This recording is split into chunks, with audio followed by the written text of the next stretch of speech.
البدع والأهواء، أهل البدع العقائدية وأهل البدع السياسية. نقول بيننا وبينكم السلف، بيننا وبينكم الكتب، كان فيقول البدع بيننا وبينكم. Bismillahirrahmanirrahim. Alhamdulillah. Wassalatu wassalamu ala Rasulillah wa ala alihi wa sahbihi wa ba'd. Kita meneruskan bacaan Kitabul Maram yang ditulis oleh Al-Hafidz Ibnu Hajar Al-Asqalani rahimahullah. Masih kita di kitab Siyam, kitab yang kelima tentang puasa. Sebutkan di awal beliau sebutkan hadis-hadis berkaitan dengan puasa Ramadan, kemudian bab yang pertama tentang puasa sunnah dan puasa yang dilarang. Dan kita sudah masuk bab yang kedua, yaitu tentang i'tikaf. Demikian juga tentang sholat tarawih.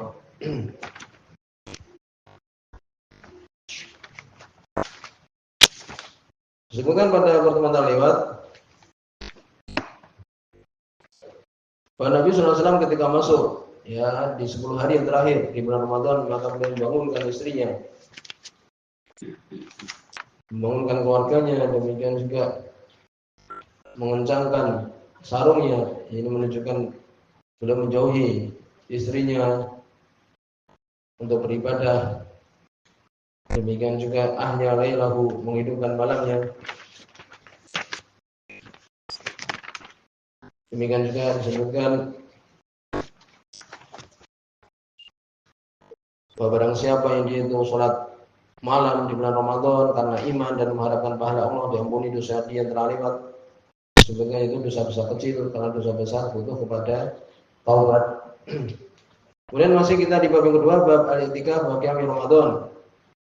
Qala Allah Ta'ala, ini berkaitan dengan hukum-hukum i'tikaf, apa yang hendaknya dilakukan, demikian juga apa yang hendaknya ditinggalkan ketika i'tikaf.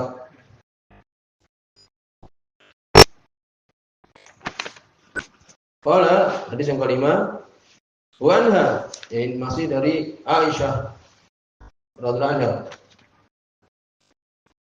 Qala beliau mengatakan, hadis muttafaqun alaih, in kana Rasulullah, adalah Rasulullah sallallahu alaihi wasallam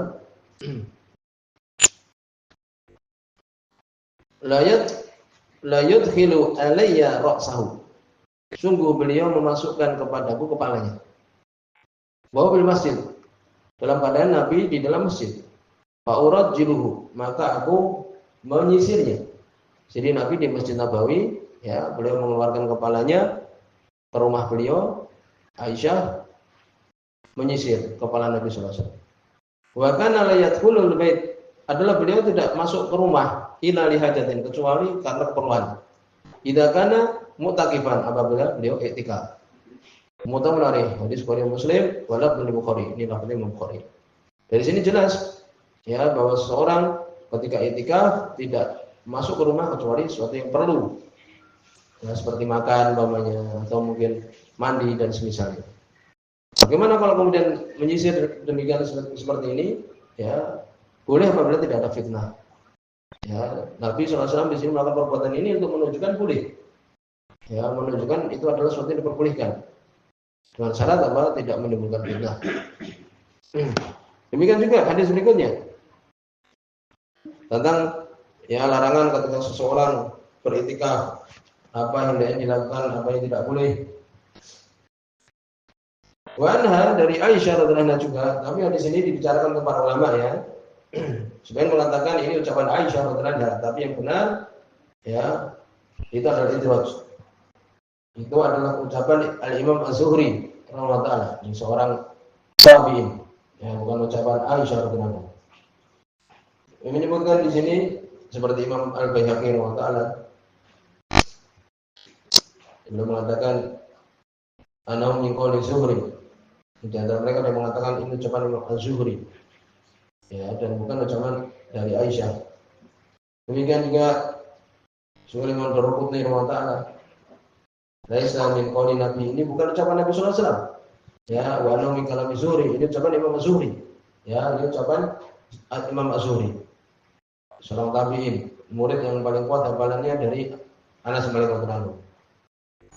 Jadi ini bukan ucapan Nabi dan bukan ucapan Aisyah. Tapi kita akan pelajari di sini. Kalau beliau mengatakan as-sunnah alal mu'takif, sunnahnya bagi orang iktikaf alla ya'uda maridun, untuk tidak menjenguk orang sakit. Benar, ya, sebatas orang yang iktikaf tidak menjenguk orang sakit. Wala yashhadu janazah, demikian juga tidak menyaksikan jenazah. Karena ini akan membuat dia keluar dari tempat iktikafnya di masjid itu. Tidak menyaksikan jenazah.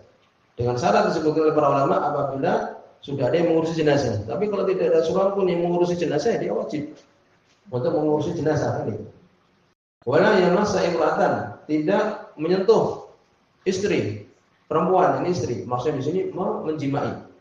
Wala yubashiraha, dan tidak menggaulinya. Ya, menggauli saja. Tidak boleh juga. Ya, belum nanti akan disebutkan kalau menjimai batal ya iktikafnya di malam hari itu. Apabila dia mendatangi saja ya, tidak sampai untuk kemudian menjimai, ya ini mengurangi pahala, tidak sampai batal ya. Nah, ini perbuatan yang tidak sepantasnya seorang iktikaf, nanti akan disebutkan. Wala yakhruja li hajatin illa lima la budda lahu, dan tidak keluar untuk hajat kecuali apa yang tidak bisa tidak padanya, minhu darinya. Jadi tidak keluar dari masjid kecuali sesuatu yang harus dilakukan, seperti makan umpamanya. Ya, demikian juga mandi umpamanya. Maka dia keluar dari masjid. Kemudian boleh iktikaf ila bisaum, tidak boleh iktikaf kecuali dengan berpuasa. Nah, ini yang sudah kita lewat. Ini tidak benar. Karena tidak disyaratkan seseorang itu iktikaf puasa. Nabi pernah iktikaf di bulan Syawal. Ketika beliau ingin iktikaf di bulan Ramadan, ternyata istrinya banyak membuat kemah-kemah di masjid. Sehingga beliau batalkan iktikafnya, beliau ganti di Syawal. Dan kemungkinan beliau tidak berpuasa kan itu. Itu. Demikian juga Umar radhiyallahu anhu, beliau bernazar iktikaf di Masjidil Haram ketika jahiliyah, tentu saja tidak puasa juga.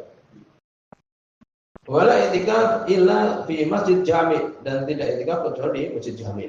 Sudah lewat bahwa masjid jami' ini untuk laki-laki. Kalau perempuan boleh tidak di masjid jami', karena bagi dia tidak wajib salat Jumat, demikian juga salat berjamaah.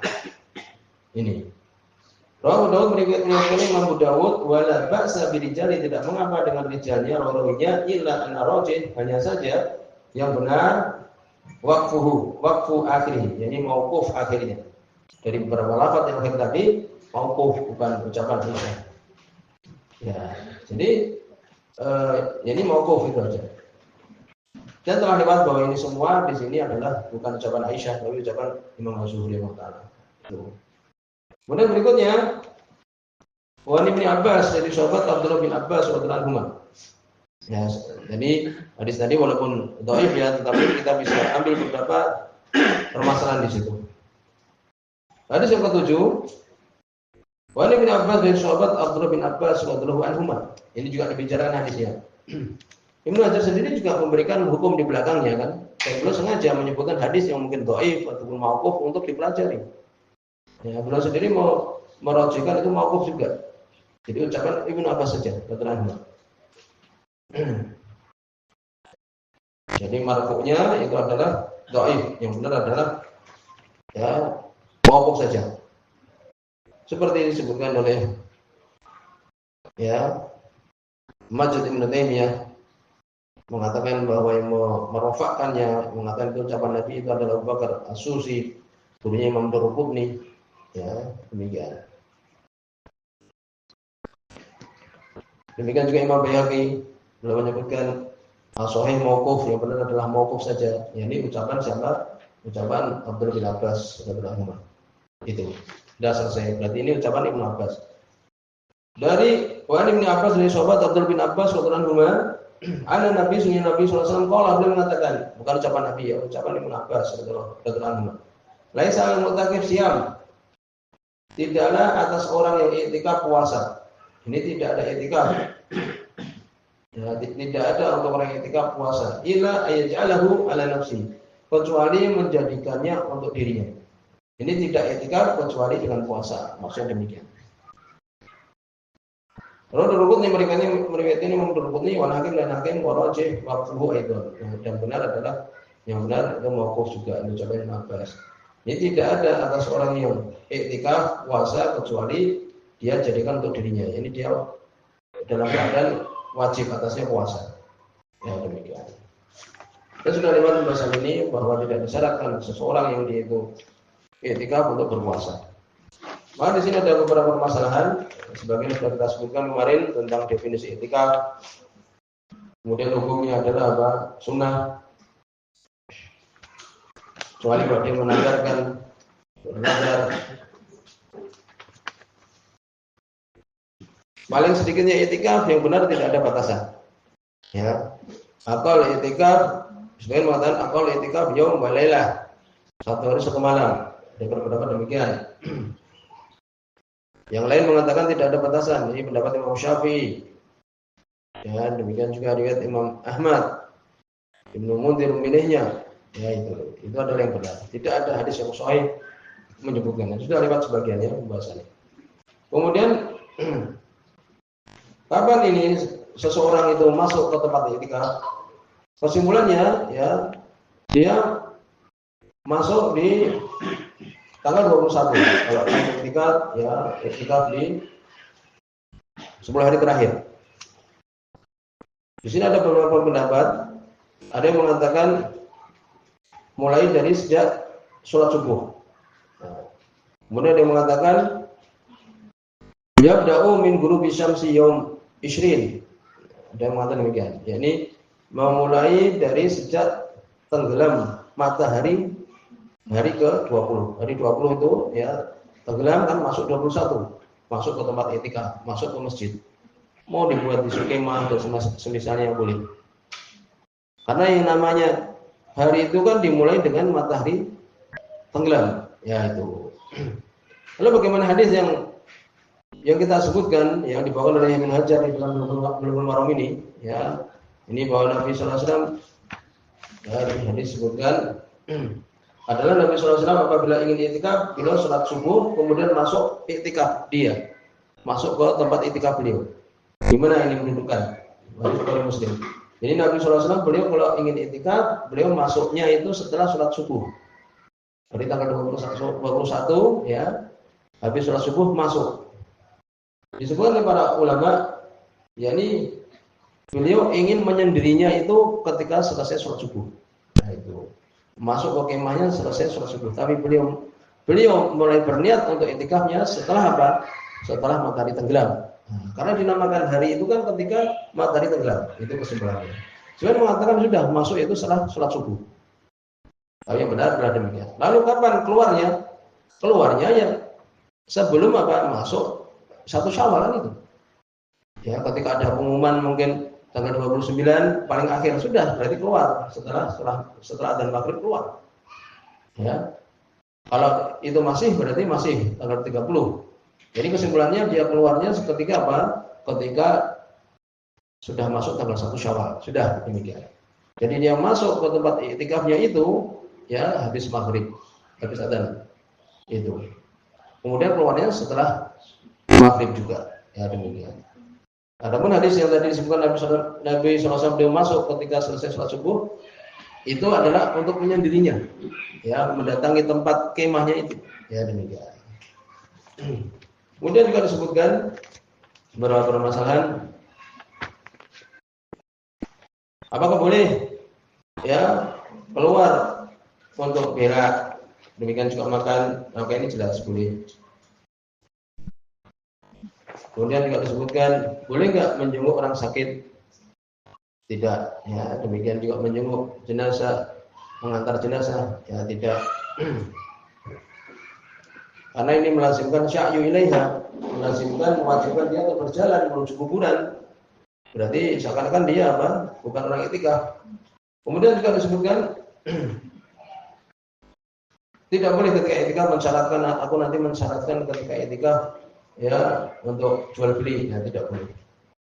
Kemudian juga disebutkan dari perbuatan-perbuatan ya seseorang iktikaf untuk menjauhi apa? Hal-hal yang dia itu berkaitan dengan pekerjaan dan semisalnya. Insyaallah masih ada permasalahan tapi di sini semoga sudah ini Anda.